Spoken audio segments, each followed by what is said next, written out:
কোনো দরবারের পথ আমার জানা নেই। সম্ভবত খোদা তাআলা নিজ হাতেই বালকটিকে তৈরি করেছে। এত সুন্দর বালক কখনো দেখিনি। এই উপহার কোথায় পেলে? আমার নতুন সহচর, আমি তাকে খরিদ করেছি। সহচর? পুতিফার, তুমি কি বাচ্চাদের কাতারে নেমে এলে নাকি বয়স্কদের কাতারে ফিরে এসো? নেহায়েত বালক, কিন্তু বড়দের মতোই জ্ঞানী ও সূক্ষ্ম বিষয়ে পারদর্শী। এসব কি বলছো তুমি? সে তো এখনো মিশরের বাদশাকে তাজিম করতেই শেখেনি।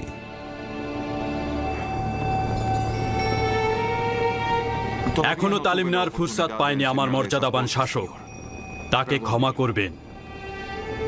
প্রিয় পুত্র, তোমার নাম কি? ইউসুফ আলী জনাব। তবে জনাব পুতিফার আমাকে মিশরীয় নাম ইউজার